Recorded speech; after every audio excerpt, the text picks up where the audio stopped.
हाय जम्मू। आज हम आ गए हैं डॉक्टर वैभव विनोद जी के पास, जो कि एक आयुर्वेदिक डॉक्टर हैं और बहुत बेहतरीन काम कर रहे हैं हमारी UT of Jammu and Kashmir में। तो मैं सर का स्वागत करता हूं अपने चैनल में। Sir, welcome to the Vibhuti's health zone. Thank you sir, thank you. Sir, हम आज जानना चाहते हैं कि ये जो आयुर्वेद है, जो आयुर्वेदिक हमारा प्राचीन जो मोड ऑफ ट्रीटमेंट है जिससे लोग ट्रीटमेंट लेते हैं और एक बहुत इफ़ेक्टिव ट्रीटमेंट मोड भी माना जाता है, तो इसका क्या इम्पैक्ट रहता है ह्यूमंस में और ये कैसा बेनिफिशियल है हम लोगों के ऊपर? देखिए सारांश जी, मैं आपको आयुर्वेद के बारे में बताऊं तो आयुर्वेद कोई नई पद्धति या कोई नया ट्रीटमेंट नहीं है। आयुर्वेद काफ़ी पुराना है, काफ़ी प्राचीन है, हज़ारों वर्षों पुराना है, हमारे ग्रंथों में लिखा गया है, जो हमारे वेद हैं वहाँ से लिया गया है। तो ये जो प्रथा है, ये जो पद्धति है ट्रीटमेंट की, हम बात करेंगे ट्रीटमेंट की, जो ये प्रथा है ये कई हज़ारों वर्षों पुरानी है।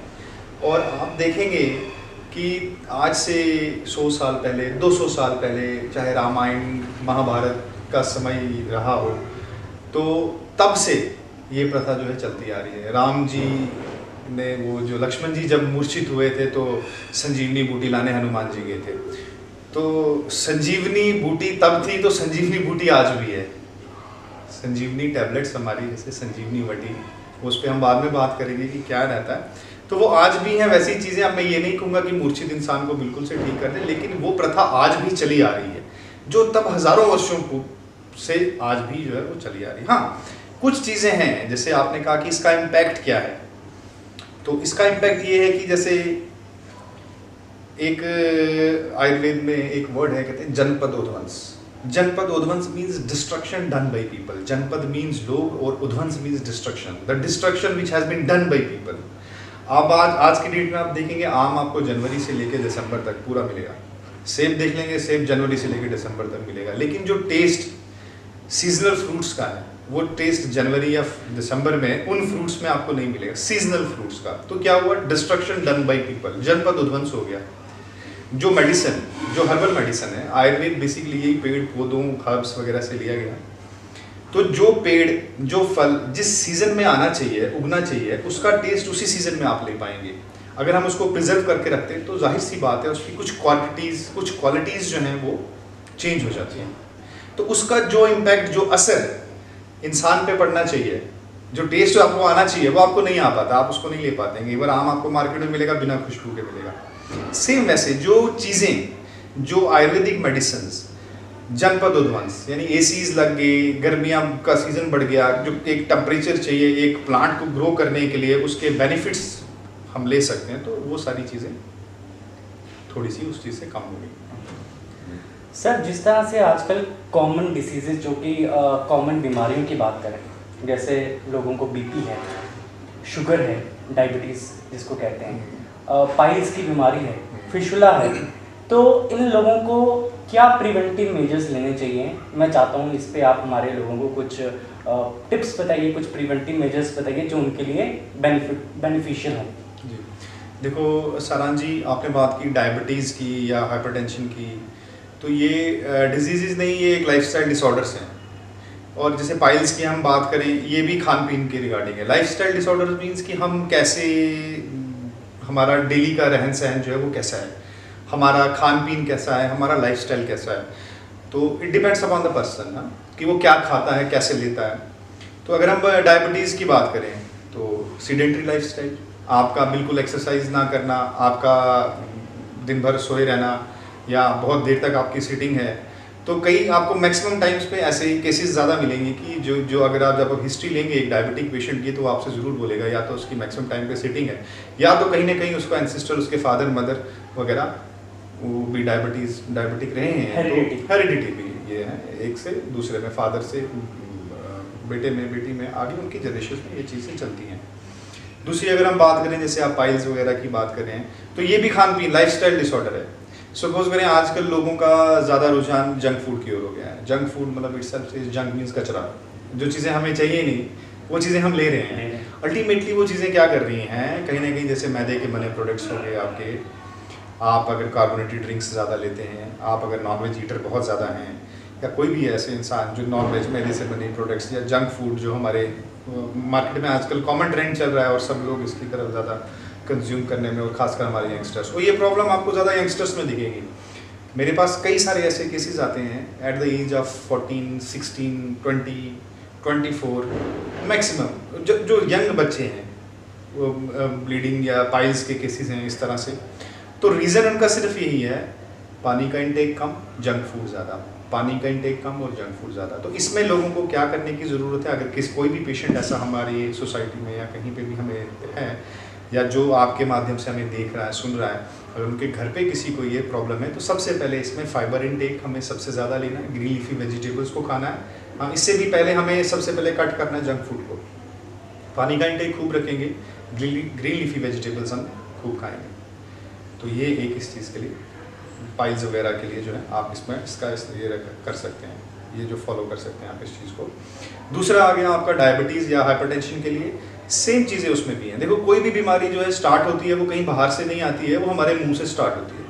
मतलब आप ऑल ऑफ ए सडन आपको कुछ नहीं होगा। अभी तो कोविड का टाइम चल रहा है, तो कोविड आप मुंह बंद रखेंगे, मास्क पहनेंगे, घर पे रहेंगे, सोशल डिस्टेंसिंग मेंटेन करेंगे, तो कोविड नहीं होगा।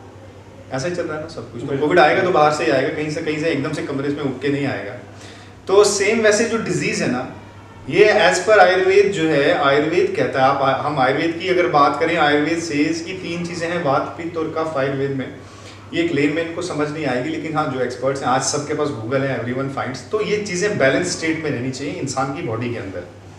तो आपका जो जैसे बाइक है, बाइक का इंजन खराब हो जाए, बाइक आवाज़ निकालने लगे, तो वन सेज कि यार बाइक में प्रॉब्लम आ रही है, धुआं दे रही है, आवाज़ चेंज हो गई है। सेम वैसे हमारा जो इंजन है वो हमारी पेट है, हमारा जो डाइजेशन है वो हमारा स्टोमक जो है वो हमारा इंजन है, और जो यूरिन हम पास करते हैं और जो हम स्टूल पास करते हैं, ये हमारी बॉडी के साइंस हैं।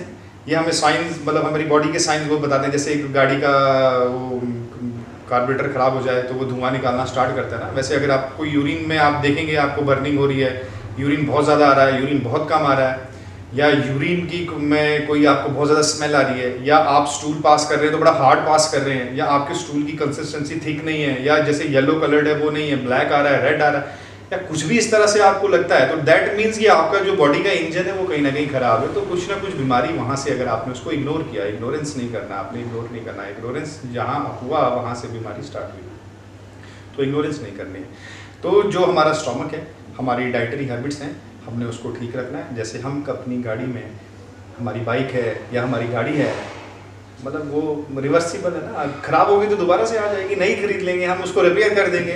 तो उसमें हम अगर पेट्रोल की जगह हम केरोसिन ऑयल नहीं डालते हैं, हमें पता है कि केरोसिन से भी चलेगी, या कोई और अल्टरनेटिव ढूंढते हैं, हम ढूंढते हैं कि अच्छे से अच्छा केरोसिन, अच्छे से अच्छा डीजल है, अच्छे से अच्छी सर्विसिंग हम अपनी गाड़ी की करवाते हैं। लेकिन अगर हम अपने स्टोमक की, अपनी बॉडी की बात करें, तो हम क्या करते हैं, कुछ भी जाने देते हैं अंदर, बिना सोचे डस्टबिन की तरह सब कुछ अंदर जाने देते हैं।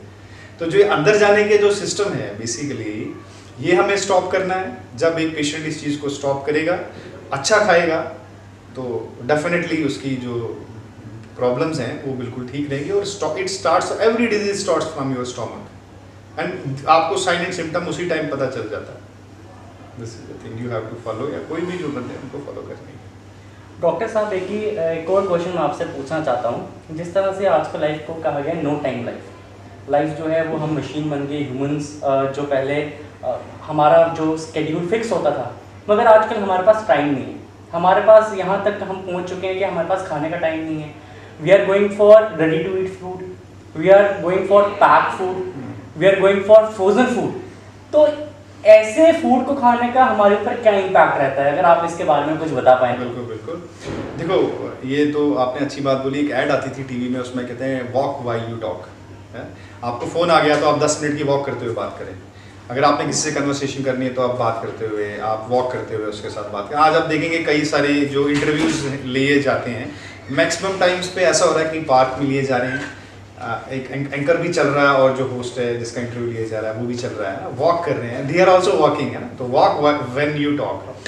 सब फर्स्ट थिंग इज दी कि अगर आपकी बिजी लाइफस्टाइल है, if you are very busy in your work, आपका 9 to 8 का आवर्स है, या तो 12-12 घंटे की भी शिफ्ट लगती हैं अगर आप, तो तो अगर आप उस ऐसे शेड्यूल में हैं तो you can get the time. Suppose if अगर आपका ऑफिस कहीं आप स्टेयर्स है, थर्ड फ्लोर पे है, फोर्थ फ्लोर पे है, तो अवॉइड करें आप लिफ्ट को, आप वॉक करते हुए जाएं, स्टेयर्स का इस्तेमाल करें, आपकी हेल्थ के लिए अच्छा रहेगा। फ़ोन आ गया, आप फ़ोन पे चलते हुए बात करें, उसी बहाने आपका वॉक थोड़ा सा और हो जाएगा। और जो ये रेडीमेड जो फूड है, खासकर जिनमें प्रिजर्वेटिव जला है, सपोज करें कोई भी आप फ्रोजन फूड लेते हैं, आप कोई चिकन लेते हैं या कोई मटन लेते हैं, अगर आप घर पे आप चिकन मटन आप लेकर आएँ, आप उसको एक रात बाहर रखें या रेफ्रिजरेटर में ना रखें, सुबह वो ख़राब हो जाता है। तो आप अगर कोई फ्रोजन फूड लाते हैं या रेडीमेड चपाती, रेडीमेड पराठा, तो सब कुछ रेडीमेड सब्जी, हर एक चीज़ आपको मार्केट में अवेलेबल मिलेगी, आपने घर लाना है और सिर्फ उसको पकाना है। तो आप सोचें कुछ ना कुछ प्रिजर्वेटिव्स तो उसमें डले होंगे जो सेहत के लिए ठीक नहीं है। ये मेरा ओपिनियन है, कुछ ना कुछ होगा ना। ऐसे ही एक बार मैं किसी से ऐसे बात चल रही थी, तो उन्होंने मुझसे कहा कि बहुत अच्छी बात उन्होंने भी मुझे बोली और मैंने भी उनके साथ कुछ कन्वर्सेशन में कुछ बातें निकल के सामने आई कि गाय का दूध गाय के बच्चे के लिए, हाथी का दूध हाथी के बच्चे के लिए, हाथी का दूध हाथी का बच्चा पिएगा, और घोड़े का दूध, गधी का दूध तो वैसे ही गधा वगैरह जो भी हैं वो उनके लिए, जानवरों का दूध जानवरों के लिए, इंसानों का दूध इंसान के लिए। आज अगर हम बात करें जितनी भी हमारे डेयरी प्रोडक्ट्स हैं या कोई भी गाय का दूध आप ले लें, फीड हैं, इंजेक्शंस हैं, कई तरह की वो चीज़ें दी जा रही हैं, लेकिन वो फीड या वो इंजेक्शन ह्यूमन्स को नहीं दिए जा रहे। लेकिन कहीं ना कहीं वो हमारी बॉडी में गाय के दूध से या कोई भी हम डेयरी प्रोडक्ट्स लेते हैं या मीट फिशेस लेते हैं, कुछ भी खाते हैं, उनसे हमारी बॉडी में आ जाते हैं, जिससे आप देखेंगे कि कई तरह की बीमारियाँ और भी पैदा हो रही हैं। तो हमारा सबसे यही है कि अच्छा फूड खाएं जो बिल्कुल ऑर्गेनिक फूड है, फ्रेश फूड खाएं। डॉक्टर साहब, जो हमारी ऑडियंस है जो आपको देख रही है, तो मैं चाहता हूँ हमारी ऑडियंस को कुछ कहें।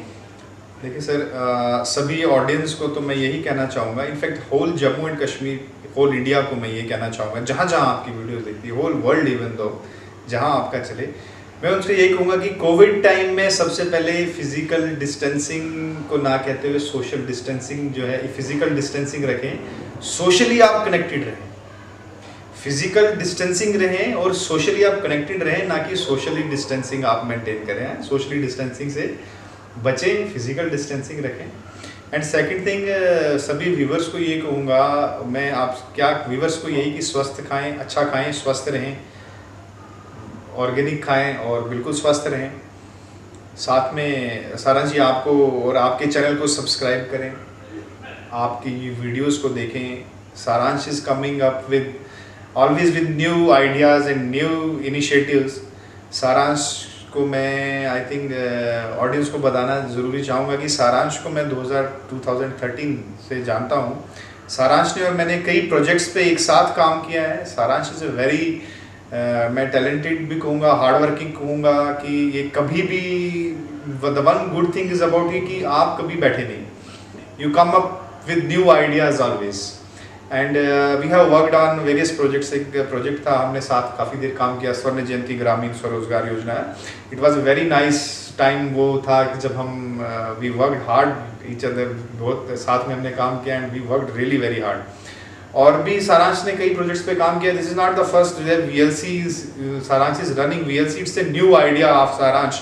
एंड और ये मीडिया नहीं है, मेरी इससे पहले से बात हो रही थी, मैंने कहा सारांश की क्या है, कोई मीडिया ज्वाइन कर लिया है। कि sir this is not media, मैं मीडिया में नहीं हूँ, मेरा सिर्फ ये सोच है कि what I am giving back to Jammu and Kashmir. मैं जम्मू कश्मीर का रहने वाला हूँ और मैं उनको क्या दे रहा हूँ। तो मैं ये चाहता हूँ कि एक तो हिडन टैलेंट सबका बाहर आए, जो लोग कैमरा से शाई हैं या जो लोग अपने टैलेंट को अंदर दबाए रखे हैं, वो लोग बाहर आएँ, उन लोगों तक मैं ये मैसेज पहुँचाऊँ। और साथ में इन जनरल पब्लिक को मैं अवेयर करूँ, कहीं डॉक्टर्स का इंटरव्यू लेकर के, कभी किसी इंजीनियर्स का इंटरव्यू लेकर के, कभी किसी एडवोकेट्स का इंटरव्यू लेकर के, कि ताकि हेल्थ वाइज हो गया, प्रॉपर्टी वाइज हो गया, लीगली हो गया, जहाँ भी जिस किस्म की भी एडवाइस लोगों तक पहुँचाई जा सकती है, जो लोग अनअवेयर हैं, तो Saransh has taken up this initiative. And Saransh, मैं आपको all the best and my best wishes are always with you. Good luck for your future. Thank you doctor साहब, and this really means a lot to me. Jammu, ये थे doctor वैभव विनोद हमारे साथ, जो कि एक आयुर्वेदिक स्पेशलिस्ट हैं। मैं ऐसी वीडियोस आपके सामने और लाता रहूँगा, because true and right awareness must resonate forever. We are available on Instagram, Facebook and YouTube. Kindly like, share and comment and subscribe our channel. Stay tuned, stay connected and stay blessed. Thank you.